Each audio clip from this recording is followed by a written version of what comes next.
Introduction. Now is a very good time to take an interest in Bitcoin and invest in it. It has been going strong for 10 years and its popularity has soared. In order to make the best returns on Bitcoin investments, you need to understand what it really is and how it works. You also need to know the best way to obtain Bitcoins and the best investment strategies. This training will show you all of this and more. Many people think that Bitcoin is a scam, but it certainly isn't. However, there have been some scams in the cryptocurrency world, and you will find out how to avoid these and stay safe in this training.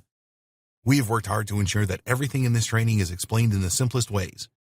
Bitcoin and the underlying blockchain technology are fairly complex, but you will be able to easily understand by going through this training. Bitcoin started out with a value of 0 and has hit highs of $10,000. It is a valuable commodity, and once you have your Bitcoins, you need to keep them safe.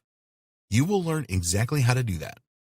Although Bitcoin is a volatile commodity, it should be possible for you to make a good return on your investment if you follow the advice in this training. While there are no guarantees with any form of investing, the advice provided here has worked well for others in the past. What is Bitcoin? You've probably heard of Bitcoin, but you may not be completely sure what it is. That's okay, because by the time you've gone through this training, you will know what it is and how you can make money with it. Bitcoin is a cryptocurrency, which is another term that you need to be familiar with. The other important thing that we will explain is the technology behind Bitcoin and most other cryptocurrencies, which is blockchain. Before we get into the details of Bitcoin, it is important that you understand what cryptocurrencies are and how they work. What are cryptocurrencies? In basic terms, a cryptocurrency is a medium for exchange online. A cryptocurrency has a number of cryptographical functions which are there to support financial transactions. Most cryptocurrencies use the blockchain technology platform, more on this a little later, as it offers immutability, transparency, and decentralization. Cryptocurrencies are not controlled by any central powers, not yet at least. This is deliberate because the whole idea of cryptocurrency and Bitcoin is that they provide immunity from government interference and control. A cryptocurrency can be transferred from one person to another by using public and private keys. There are minimal processing fees involved with cryptocurrency transactions, which are a part of their appeal. Usually, financial institutions have high charges for any monetary transactions. Cryptocurrencies were invented by accident. The inventor of Bitcoin, Satoshi Nakamoto, created a peer-to-peer electronic cash system, and Bitcoin was a byproduct of this system. Before this, there had been numerous attempts to create a digital cash system, but all had failed. The key to the success of Nakamoto's system was that it provided a decentralized financial network rather than the established centralized system. If you wanted to set up your own digital cash system, you would need to create a payment network that provided 3 key things. 1. Accounts. 2. Balances. 3. Transactions. A problem that all payment networks face is double spending. This is all about preventing spending the same amount twice. Up until the creation of Nakamoto's system, this had always been achieved using central server balance records. This is still in existence today. With a decentralized payment network, there is no central server. Instead, every single network entity or node has to perform its job properly. They all need to have a list of transactions so they can monitor if future transactions are a double spend or valid. All of the peers of a decentralized payment network have to agree on everything. There has to be complete consensus. If this doesn't happen, then the transaction will not take place. The problem was how to achieve this total consensus without a central server. Nakamoto figured this out. The transaction properties of cryptocurrencies. In order for a cryptocurrency system to work effectively, there has to be a number of properties in place. These are immutable. After a cryptocurrency transaction is confirmed, then it cannot be changed. Nobody in the world can change a cryptocurrency transaction, not even presidents or monarchs. It is an immutable record. Basically, if you send money to someone else, that's it. There is no turning back.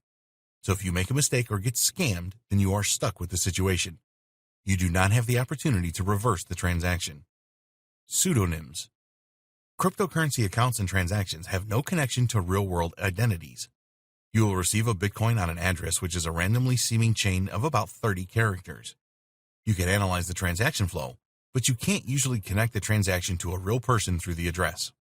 Global transactions at speed. It doesn't take long to propagate transactions and confirm them. Usually, this all takes place in minutes. The network for cryptocurrency transactions is global, so it doesn't matter where the transaction originates and terminates. High security. The highest levels of transaction security are essential for a cryptocurrency network, and to this end, all funds are locked in a public key cryptography system. Only someone that has a private key can send cryptocurrency. This makes the system extremely secure. No permissions. A cryptocurrency system is a permissionless system. You do not require the permission of anyone or any authority to make a cryptocurrency transaction. There's no gatekeeper with a cryptocurrency system. The monetary properties of cryptocurrency. Now you know the transaction properties of cryptocurrency, you need to understand the monetary properties. These are: there is a controlled supply. Most cryptocurrencies have a limit on the number of tokens supplied. Taking Bitcoin as an example, there will be a decrease of supply over time, and experts estimate that the final number of Bitcoin tokens will happen around 2140. Experts say that only 21 million Bitcoins will be the limit. To control the supply of cryptocurrency tokens, a schedule is written in the underlying code. Using this code, you can approximately calculate today the monetary supply of a cryptocurrency for any given future date. Bearer, not debt. With conventional or fiat money underwritten by a government, the bank account you hold is created by debt. All of the entries in your accounts are debts. It is really an IOU system. A cryptocurrency is not a debt. There has been a lot of controversy over the launch of cryptocurrencies because they are a direct attack on the monetary policy of most nations. Governments or central banks cannot change cryptocurrencies. Therefore, they are immune to inflation and deflation caused by the manipulation of the monetary supply. What is Bitcoin?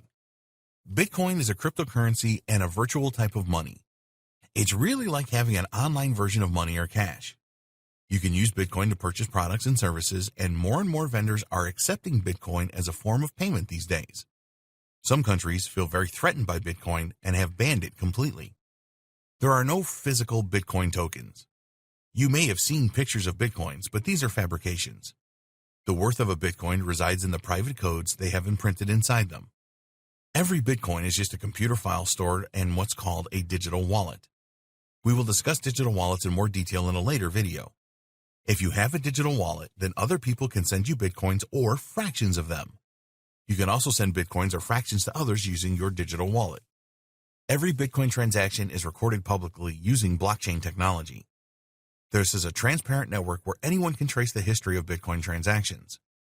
All records in the blockchain are immutable, meaning that you cannot copy transactions, change the number of Bitcoins owned, or use Bitcoins that you don't own. There are several ways that you can purchase Bitcoins, including: you can purchase them using your native currency through a cryptocurrency exchange. You can sell products and services in exchange for Bitcoins. You can use a Bitcoin ATM. You can mine Bitcoins. The practice of mining Bitcoins has been going on for a while.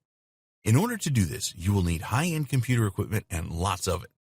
These computers perform complex algorithms to guess secret codes. If your computers guess right, you get Bitcoins as a reward. We will not be recommending mining as a way of obtaining Bitcoins in this training. There are only a limited number of Bitcoins, so the process of mining is now incredibly complex. You could spend years mining for Bitcoin and spend a great deal of money on computer equipment and electricity costs without earning any Bitcoins. You may be wondering why Bitcoins are so valuable.